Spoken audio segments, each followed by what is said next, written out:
Hello and welcome back to Hyperplay. Meet the new boss of the Android handheld emulation world. But is it the same as the old boss, or at least very similar to it?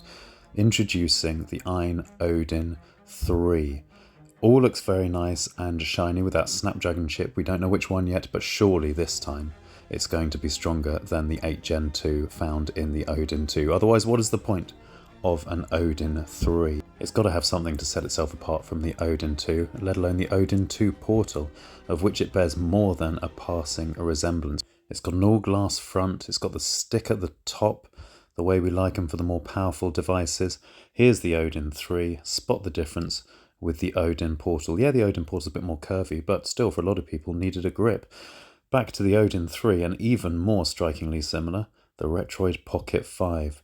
Stick on top and maybe a slightly bigger screen on the AYN Odin 3. And yes, we fully expect the Odin 3 to have the 6-inch OLED 120Hz 1080p screen found on the AYN Thor. And that's going to be a beauty. But in terms of actual gaming experience, how much of an improvement will the Odin 3 be over something like the Thor, the Odin 2 Portal, or even the Retroid Pocket 5? Let's have another squiz at the 30-second Odin 3 teaser trailer. What we found curious is that they highlight the Snapdragon chip earlier, and you got the fan to keep cool the thermals, so they're purporting it's going to be extremely powerful. Particularly because, having shown in the artist's impression of the Snapdragon chip, they then show this blue rectangular type thing that apparently can drive cars. Oh, and the Odin 3 also comes with a terabyte of turquoise sand. How delicious.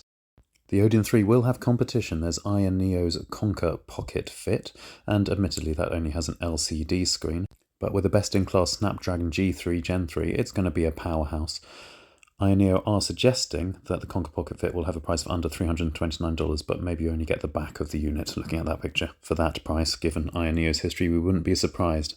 Where does this all leave us? This leaves us with the feeling that if you've already got one of the aforementioned devices, even the humble RP5 that can now be had for about $165, then you're doing pretty well because you can emulate some pretty high-end PC games, a lot of Switch games too, even some PS3 games through Rocknix, on an incredible screen that's only a smidge smaller than the Odin 3's will be. When even your humble Retroid Pocket 5 can emulate something as heavy-hitting as Final Fantasy VII Remake Intergrade, you have to wonder, have we now reached the endgame of Android emulation devices? Because the AYN Odin 3 doesn't seem to offer a huge amount new to us. We'll withhold our judgment though until we see the full spec sheet and the first initial tests, but what do you think? Please let us know. Many thanks for watching and happy handheld gaming, whether stuck at home or on a sandy blue beach. Goodbye.